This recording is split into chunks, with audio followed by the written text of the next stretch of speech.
They are Sydney's silent army, and that army of the homeless is growing every night. Across our city, out in the open and in every nook and cranny, more and more people are sleeping rough. Despite Queensland's colder nights, up to 20,000 people are sleeping rough on the state's streets. There's no room left in our shelters and some homeless people are dying. Good evening. 3 police officers have been injured in wild clashes at the homeless camp. Embassy on Harrison Island has turned into a makeshift refuge for Perth's homeless. Dozens of people who set up camp there say they have nowhere else to go. Sad. What else? Lonely. Vulnerable. To be honest, I think it's worse in other cities in Australia. So there is homelessness here, but you tend not to see it as much, although you do see it, I guess, in the inner city and around the river. So I do think it's a problem. It's a problem in all our cities, and it's mainly because of housing being so expensive. So, it's an issue of social justice, I guess, and it demonstrates the inequities in our society.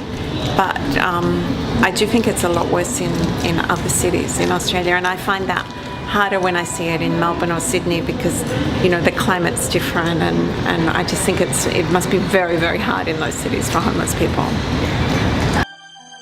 Well, I think we have to have more pressure for our political leaders on affordable housing. I think that's one of the big problems. The Australian dream of having your own home has priced everyone out of the market. So, I think that's really part of the problem is there's no investment in public housing anymore in this country, very little, and it's very unfashionable to talk about it. So I kind of think that's really the driver of the issue. Sad, tragic, helpless, vulnerable, stereotyped. Homelessness, what does it mean to me? Probably, unwelcome or vulnerable mostly. When someone is homeless, I don't think that many of the times people think it's to do with their own fault, but I actually think it's sometimes it's just situations that they haven't planned for, and sometimes it's just family situations or disputes, and because of that they're just left in a very vulnerable state. Sure, I think the society should definitely help the homeless. I think they should help them in a way that doesn't pity them though, and it doesn't make them feel vulnerable or helpless, but instead should empower them and teach them ways to, the magazine Big Issue and stuff like that, where they give the homeless a job so that they're not just relying on payouts and they actually work for what they earn and they learn to be responsible and they feel like they're helping themselves instead of just being like a charity. Hey, what do I think of the homeless? I just think they're unfortunate and unlucky. I don't think anyone should be in a position like that. I don't think anyone deserves to be in there, and we should be doing everything we can to get people back on their feet. Sometimes people need our opportunities.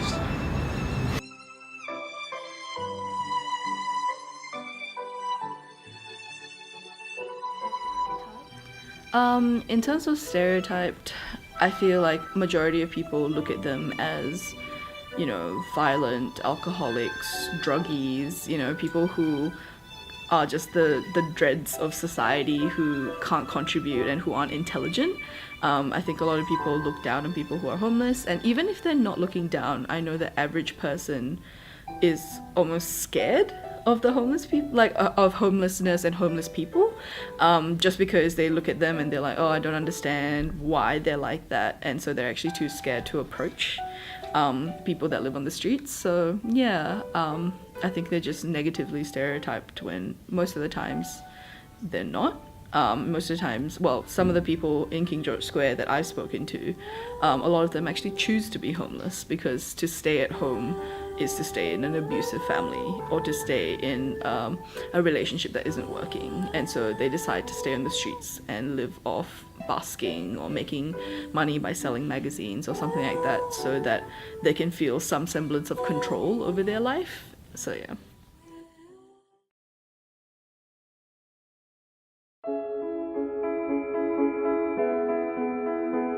Yeah, they look down on you if you don't have a job or don't have a decent place to live. Yeah, definitely agree with that. Move out? I'm planning on moving out. Yeah, try and get a job. I had a job. I was washing dishes, but I quit that job. But it was just too many dishes. I'd like to work in a national park. Yeah. Just like gym pattern. Yeah. Why? That kind of stuff appeals to me.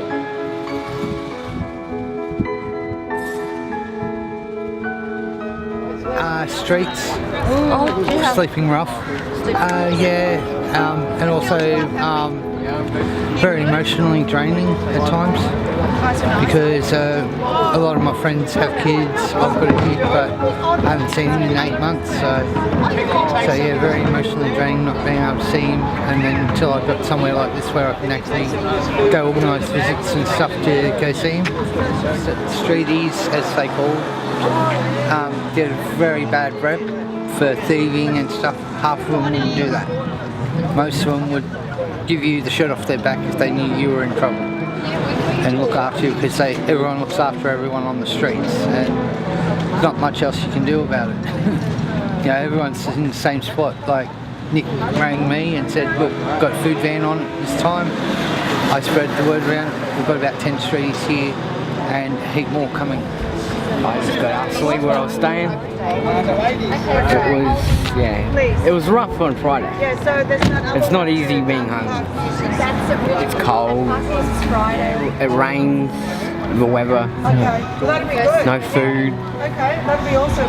It's a hard struggle. It's not an easy thing to do. Betrayers, bad people. Just that we're not all bad people, Annie. Just because we don't have a home doesn't mean that we're bad. Pretty rough life. Too tough. You know, I haven't been just homeless here in Brisbane. I've been homeless in Melbourne. I've been homeless in Sydney. You know, I've also been homeless in the Northern Territory. And if anything, Brisbane's the best city to be homeless in because you've got a lot of services you can connect with. You know, down in Melbourne, there's only 3 services you can connect with. And Sydney, there's only 1. And in Brisbane, there's countless. There's like 10, 12 different companies you can get hooked in with to try and get help. Which I've pretty much hooked in with all of them as much as I can, and I'm just waiting. It's just a big waiting game. I call them every second day and they're still telling me there's nothing. So people stereotype me because I'm on the street and because I look the way I do with all my tattoos, and you know, because I try and make myself look presentable. I don't try and I hate, you know what I mean? Like I literally hate it when you look at homeless people and they let themselves go, because they have no self-worth. They've got no self-worth. I know what I'm worth. I know I'm worth a hell of a lot more than what a lot of people think and sit there and think I am. Because for the simple fact, I've got a lot bigger heart than a lot of other people do. Because I can sit here and I can cop a lot of crap from everywhere. I have different types of people walk past me every day telling me to either get a job or get off the street. If it was that easy, I've been homeless for almost 10 years. 10 years? I'm 24, so pretty much ever since I was 14. How can you survive? I don't know. Honestly, I've survived this long by being selfish, really. Because every other homeless person, like, don't get me wrong, I will help out another homeless person, even sometimes spat on. You know, I get a few people that spit on me, and it's not good.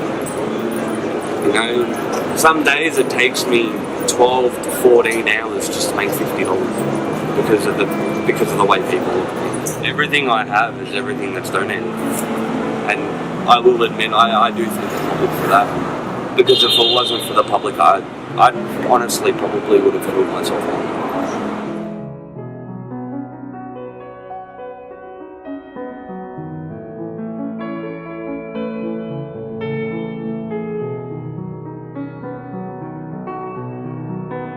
It's been operating for 20 years or more, and we probably, in that period of time, probably fed or given our coffee to well over 1 million people.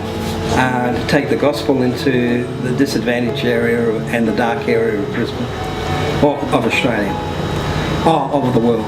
There's a need in the community for people to help disadvantaged folk, and when I was in Bath in the UK, I saw a lady who was stoned, completely stoned off her face, so I went up and had a chat to her, and that's not usual for me to do that, and then I thought, why did I do that? And like a message came through, something like this, you're always ignoring disadvantaged people, and you're probably a little bit prejudiced towards them. So when I got back to Australia, I went down to the Melbourne Hotel and I bought some of the alcoholics lunch.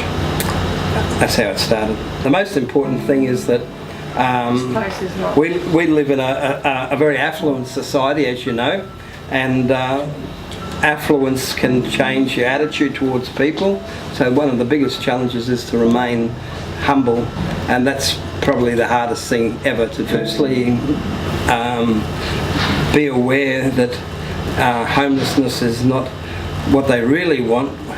What they really want is accommodation, but homelessness means they can't sustain their home, so there's a problem there. But the society should respect every human being, doesn't matter what culture, colour of skin or what have you, everyone is the same. And that is a difficult thing because people get hurt, people have been criticised, the indigenous people may have down at West End they have a thing where they approach people for money, so there's a barrier there, or we can't walk down that street because the homeless are there, etc. So there is a prejudice, and the culture, it's a subculture within a culture.